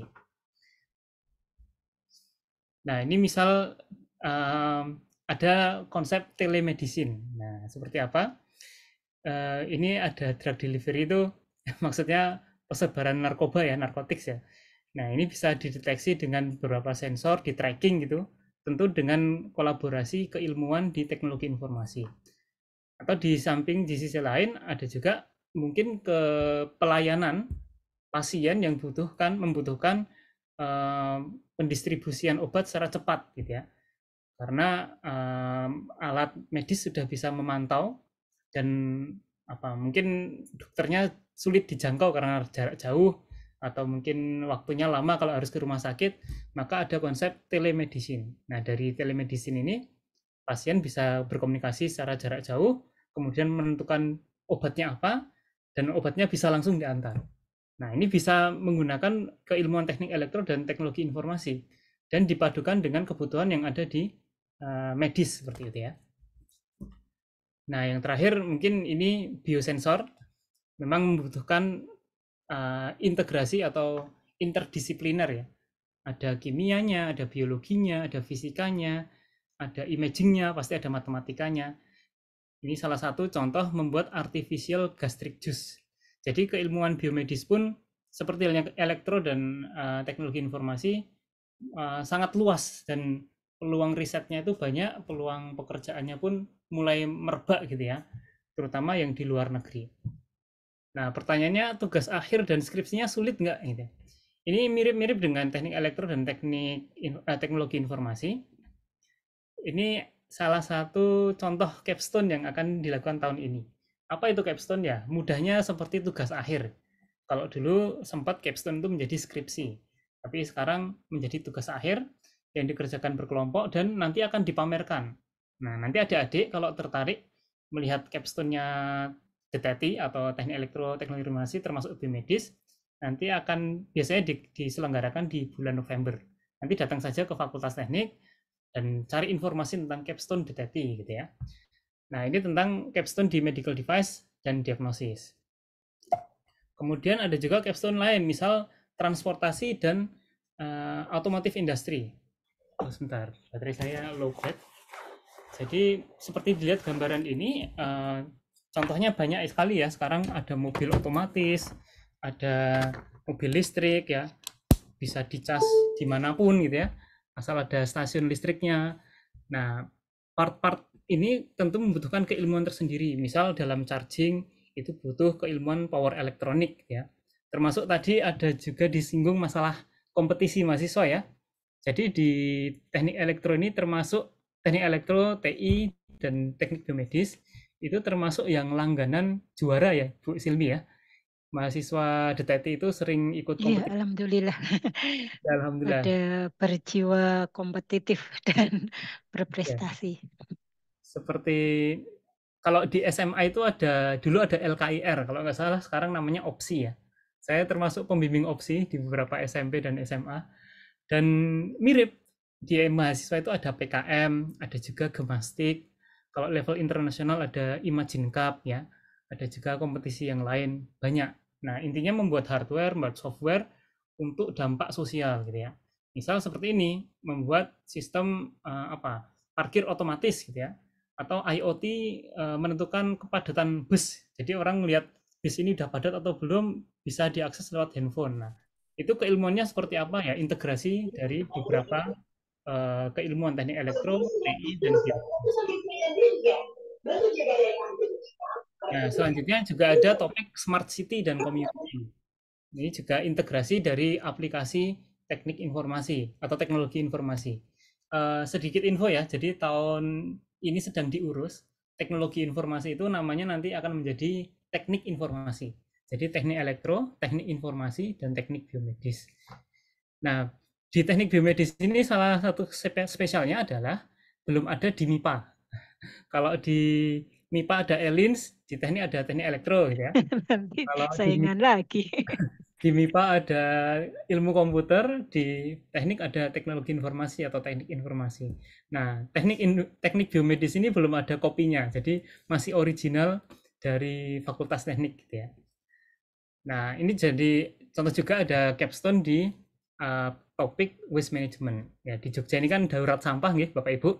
Jadi kita juga membuat tema dan aplikasi dari keilmuan TI, TE, dan TB yang berkaitan dengan masalah masyarakat seperti ini. Karena sampah ini sebenarnya kan bisa diolah ya dan bisa direkayasa gitu, bagaimana pengelolaannya lebih efisien dan seterusnya. Jadi kalau penasaran lihat aja nanti pameran capstone-nya, lihat karya-karya mahasiswa teknik elektro dan teknik informasi. Nah, prospektifnya kita lihat di teknik biomedis itu seperti apa ya. Ke depan itu mau lulus mau ngapain gitu. Nah, secara garis besar mirip dengan teknik elektro dan teknologi informasi. Ada yang kerja di industri, perusahaan, profesional, ada yang sekolah lagi untuk S2, S3, ada menjadi akademisi, dosen, atau menjadi peneliti, researcher di BRIN gitu ya, atau di lab-lab, atau menjadi wirausahawan. Jadi peluangnya sangat luas gitu ya. Nah, apakah teknik biomedis hanya berkaitan dengan hardware saja? Tidak ya. Teknik biomedis itu sangat luas juga seperti TI dan TE. Bahkan prodinya TE, pekerjaannya berkaitan dengan programming itu sangat mungkin. Seperti halnya biomedis juga seperti itu. Belajarnya kimia, fisika, biologi, tapi begitu nanti di perusahaan yang dibutuhkan keilmuan bioinformatics. Wah, banyak programmingnya juga gitu. Atau nanti lebih ke hardware, misalnya membuat mesin di pabrik pengobatan atau pabrik obat-obatan gitu ya.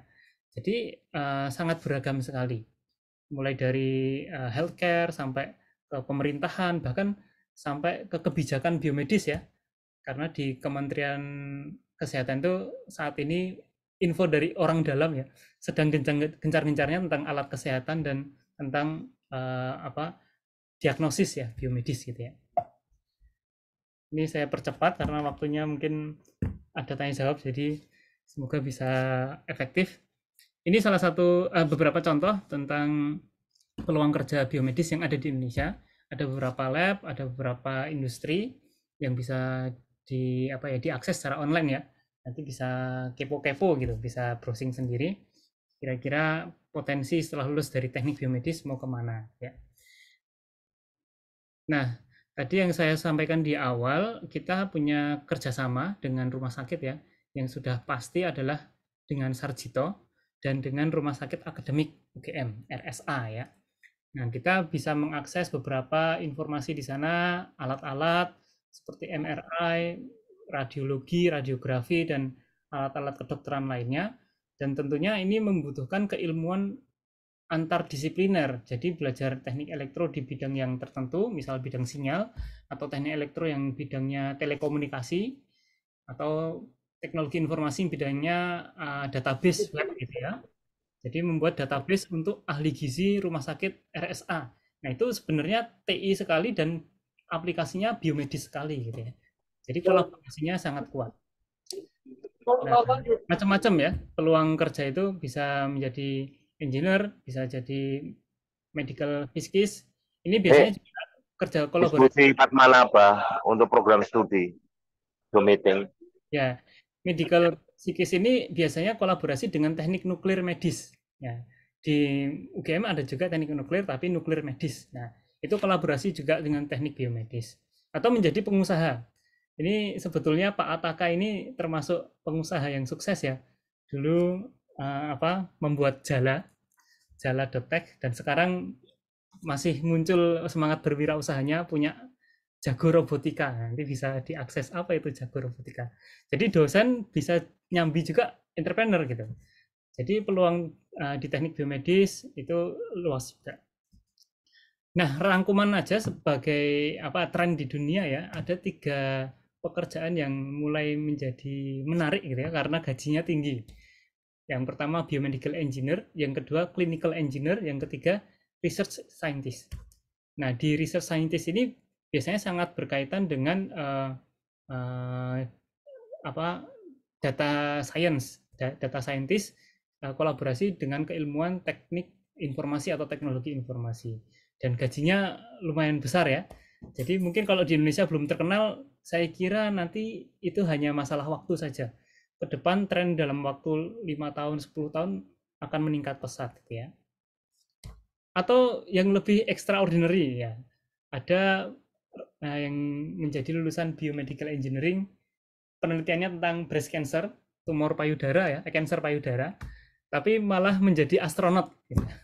Menjadi astronot pertama wanita Arab ya, dan lulusan teknik biomedis.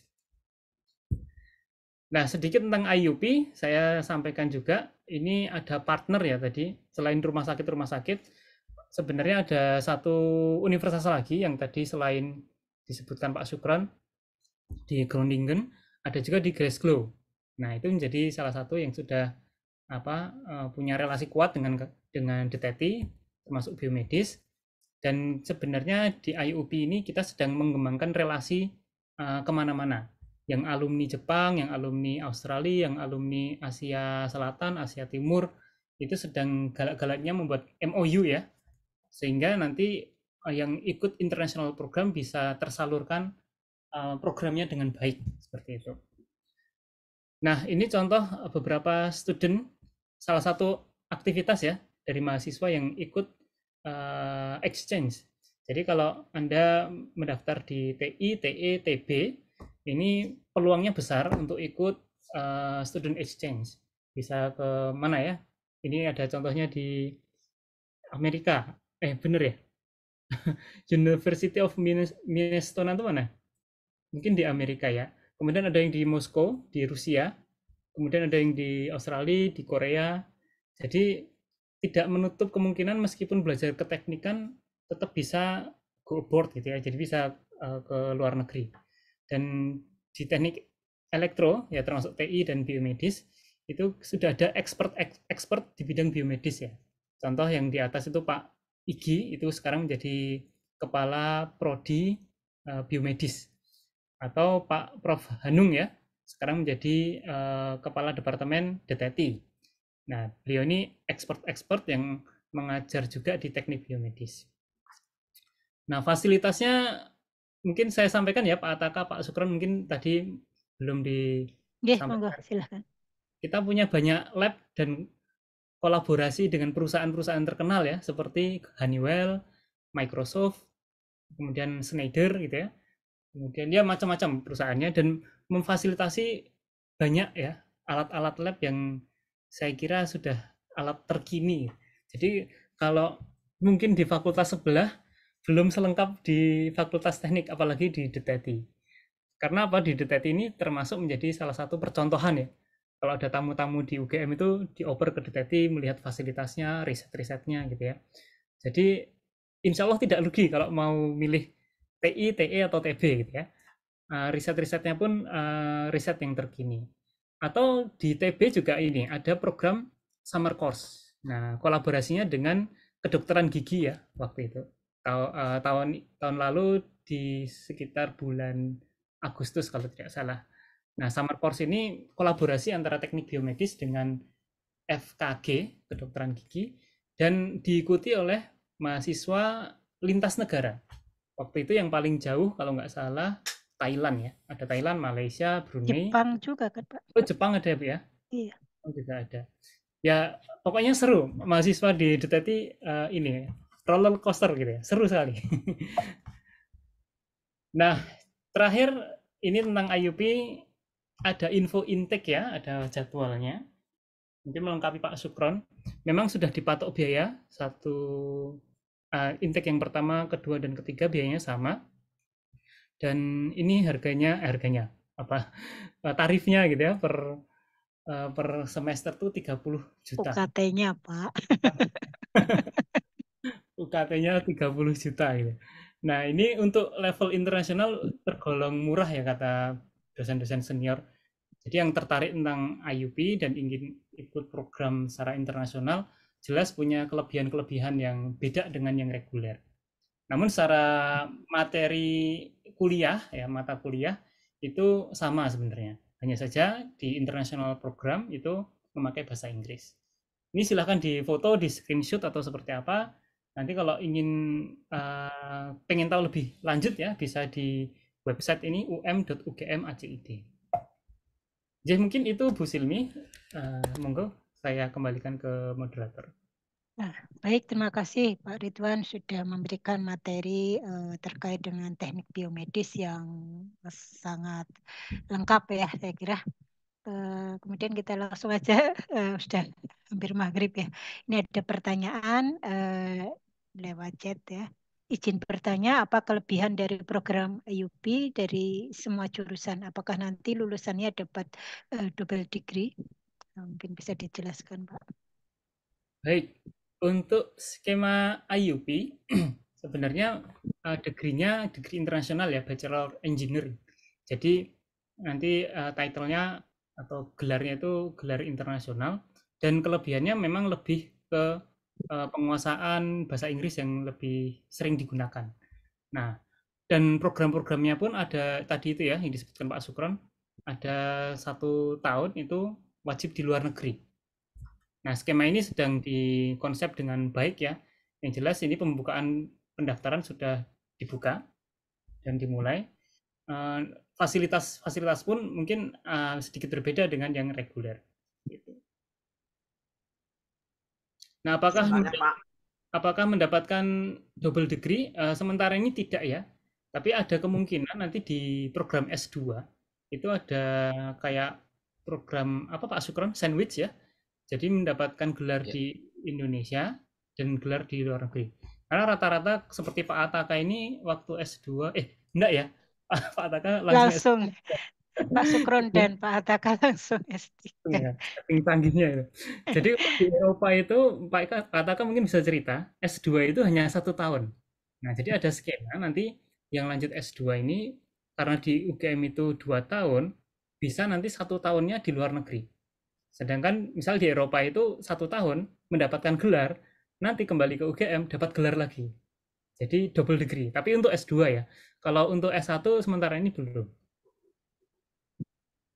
Baik, apakah sudah jelas atau ada Izin yang bertanya, masih Bu bisa Silmi. ditanyakan? Oh, monggo Pak Yasin, silahkan. Terima kasih. Mohon maaf tadi saya gabungnya itu agak lambat sehingga waktu Pak Ataka mempresentasikan saya belum mendengar tadi. Oh ya, mau tanya dulu Bu Silmi ke Pak Ridwan sama Pak Sukron. Itu kan tadi dikatakan bahwa teknologi informasi itu turunan dari teknik elektro, sedangkan teknik biomedik itu turunan dari teknik elektro dan teknik teknologi informasi. Nah, saya yang ingin bertanya lebih dulu itu turunnya itu kapan, Bu? Jadi kalau tadi saya sudah mendengar kalau di teknik biomedik itu tahun 2019 nggih? Iya, itu angkatan pertama. Kalau yang teknologi informasi tahun pinten nggih, Bu? 2010. 2010 ya, sudah lama ya. Ya, ini yang saya tanyakan ini, Pak. Jadi kok kayaknya itu, ini khususnya karena kita bicara di Padmanaba SMA 3, itu kok minat untuk ke teknik biomedik itu kok hampir zong gitu loh, Pak. Ya, belum ada ya kayaknya ya. Belum ada. Nah, itu bagaimana? Apakah peluang-peluangnya gimana sih? Kalau kan kadang-kadang itu kita itu orang tua juga memperhitungkan bahwa yang dimasukin itu hanya yang favorit-favorit semua. Nah, ini teknik biomedik itu kemungkinan besar ke depan itu bisa boom dan bisa menjadi sangat favorit. Nah, itu bagaimana dari jenengan-jenengan Pak, terutama Pak Ridwan, bisa memberikan, meyakinkan ke kita dan juga orang tua itu bahwa anak kita tidak salah pilih di sana, dan bagaimana keuntungan-keuntungannya jika menuju ke depan sangat bagus, tapi ini sedang dalam perjalanan ke sana.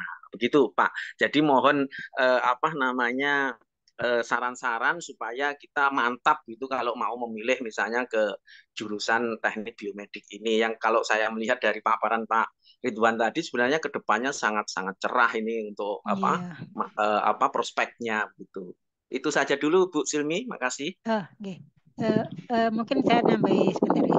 Di tahun 2021 biomedis sempat ini teratas ya untuk peminat tingkat peminat di UGM. Oh gitu ya Bu ya? Iya, sempat ya. Oh. Jadi kan 19 itu mulai 20, terus 21 itu tiba-tiba malah mengalahkan melejit. TI dan TE waktu Oh itu. gitu ya. Oke, oke. Oke, untuk selanjutnya monggo Pak Ridwan bisa dijelaskan.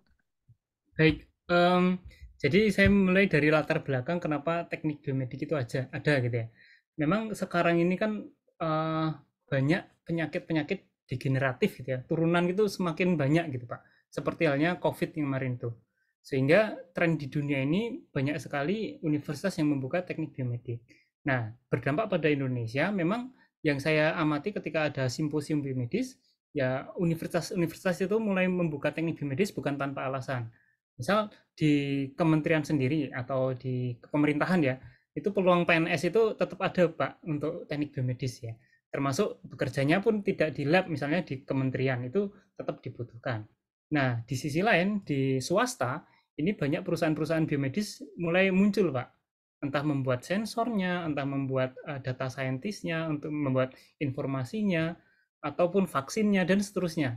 Sehingga saya kira untuk kalangan-kalangan terdahulu teknik biomedis ini belum begitu populer, tapi ketika melihat data dan melihat informasi mungkin browsing gitu Pak ya, peluang-peluangnya itu ternyata akan banyak gitu. Nah, saya mengalami masa-masa ini Pak, transisi, karena tadi disinggung kapan TI itu muncul gitu ya. Nah, saya ini masuk kuliah itu 2009, di atasnya Pak Sukron dan Pak Ataka. Nah, saat itu baru Departemen Teknik Elektro saja. Nah, ketika itu saya harus memilih ketika semester 2 atau 3 saya lupa, itu harus memilih konsentrasi ke TI atau ke TE. Nah, saat itu belum terbagi menjadi prodi, Pak. Nah, baru saya memilihnya per TE, kemudian sampai akhir S1 itu saya robotis ya. Saya teknik elektro sekali, S2-nya juga power elektronik di mobil listrik, teknik elektro sekali, tapi S3-nya ini teknik biomedis sekali gitu. Jadi saat ini saya diberi amanah untuk ke teknik biomedis gitu. Nah, sedangkan tadi yang turunan teknik biomedis ini sebenarnya ilmu-ilmunya ada di teknik elektro dan teknologi informasi. Sehingga kalau peluang kerjanya pun saya kira kalau berkaitan dengan hal-hal basic seperti pemrograman, data scientist, itu mirip-mirip dengan teknologi informasi.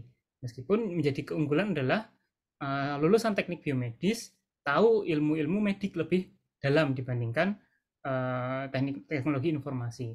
Dari kurikulum susunannya memang seperti itu. Begitu Pak. Kemarin itu alumni kita, kebetulan alumni TE, karena waktu itu belum ada teknik biomedis. Sekarang kerja di ini Kalbe Pharma, itu cerita banyak proyek-proyek tentang teknik biomedis. Salah satunya itu untuk bisa men-tracking serapan obat di tubuh itu seperti apa, kemudian biasanya itu yang paling persentase paling banyak itu kemana dan seterusnya, itu sangat memerlukan ini ya, ahli teknik biomedis. Juga ada rekayasa DNA juga mereka untuk, tapi khususnya untuk ini produksi obat juga rekayasa. Tepatnya saya agak kurang ini ya, karena bukan di bidang saya, tapi mereka gencar mencari ahli di teknik biomedis, sering ke kampus, ayo menyemangati kita untuk jangan sampai kendor, untuk tetap semangat untuk di teknik biomedis, seperti itu Pak. Oke. Atau ini Pak, ada satu tawaran menarik juga, kalau memang putra-putrinya itu berniat lanjut S2 ke luar negeri, itu bahkan saya di Jepang dulu, Jepang itu kesulitan mencari pegawai, kesulitan mencari expert karena orangnya mulai menurun kan sedikit anak mudanya. Nah itu banyak mengambil dari Indonesia gitu. Jadi orang-orang Indonesia yang tren bekerja di luar negeri itu meningkat juga gitu. Iya, kita ada kerjasama juga itu Pak dengan kebetulan pusat studi perdagangan Asia itu kan mereka juga ini dengan khususnya teknologi informasi ya, mengadakan tiap tahun itu kayak rekrutmen itu diawali dengan kursus bahasa Jepang, kemudian mendatangkan perusahaan-perusahaan dari Jepang untuk wawancara, kemudian rekrutmen ya yang masuk di kriteria mereka. Nah, mungkin nanti juga tidak hanya teknologi informasi, mungkin dari TE dan TP juga. Yeah. Begitu Pak Yasin. Terima kasih Pak Ridwan atas penjelasannya. Semoga nanti dengan penjelasan ini anak-anak dan ortu ada yang lirik gitu Pak untuk yang di teknik biomedik. Kalau di teknologi informasi maupun TE sudah ada beberapa, tetapi kok ini teknik biomedik kok belum ada gitu loh. Jadi ya semoga dengan pemaparan ini ada yang tertarik ke sana sehingga nanti bisa jadi mahasiswanya Pak Ridwan. Terima kasih, Pak. Semoga bermanfaat, Pak. Mungkin ada yang masih bertanya? Satu lagi mungkin ya, sebelum maghrib. Monggo silahkan.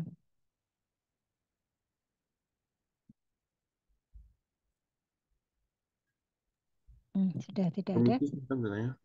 Oh ya, silahkan. Untuk saya ingin bertanya terkait teknik elektro. Jadi oh ya, silahkan. Mas siapa? Mas Gazi. Oh, Mas Gazi, ya. Jadi kalau di teknik elektro nanti apakah hanya akan mempelajari tentang kelistrikan atau juga mempelajari tentang programming atau coding gitu? Kalau semisal iya, nanti programming terkait tentang hal apa saja yang akan dipelajari di teknik elektro? Terima kasih. Ya, silahkan Pak Ataka. Baik, terima kasih Mas atas pertanyaannya. Betul sekali. Jadi nanti semua termasuk teknik elektro yang ada di DTT itu semua akan mempelajari programming. Jadi semua mahasiswa di DTT di semester awal itu harus mengambil mata kuliah pemrograman dasar nih bersama Bu Silmi, Pak Syukron ya. Dan nanti ada praktikumnya, praktikum pemrograman dasar. Kenapa? Karena memang elektro itu juga butuh tahu programming, terutama kaitannya untuk memprogram hardware atau microcontroller. Jadi kalau teman-teman nanti misalnya aktif di chip atau IC design dan IoT misalnya ya atau robotics, nah itu harus punya kemampuan untuk memprogram microcontroller atau hardware.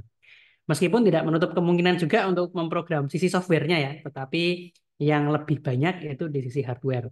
Makanya programmingnya nanti kebanyakan menggunakan bahasa C atau C++ karena nanti bisa dipakai di hardware selain juga untuk software begitu. Juga pemrograman ini di mikroprosesor juga ya Pak ya, karena pemrograman tingkat terendah ya, kita langsung bicara dengan kode biner dan hexa ya. Jadi tetap Mas, tetap belajar tentang dan digunakan ya. Apalagi nanti di IoT, teknologi yang sekarang juga marak itu pasti juga akan menggunakan pemrograman. Ya, sudah jelas atau masih ingin ditanyakan, Mas Sudah Gaji? jelas. Terima kasih. Oh ya, ya sama-sama. Mungkin ini sudah maghrib, mungkin kita akhiri ya. Atau nanti kalau masih ada yang mau bertanya, boleh lewat saya. Nanti saya sampaikan ke Pak Ataka, Pak Sukron ataupun Pak Ridwan. Bisa dititipkan ke grup orang tua nanti bisa saya sampaikan ya. Mohon maaf karena sudah maghrib, sudah waktunya kita akhiri ya pertemuan ini. Semoga memberi manfaat dan menambah pengenalan tentang 3 prodi tadi, teknik elektro, teknologi informasi, dan teknik biomedis. Kalau ada salah, mohon maaf dan tetap semangat. Semoga nanti yang ingin masuk di 3 prodi tadi bisa diterima dan ketemu dengan kita semua. Terima kasih. Wassalamualaikum warahmatullahi wabarakatuh. Selamat sore. Waalaikumsalam. Selamat sore, terima kasih.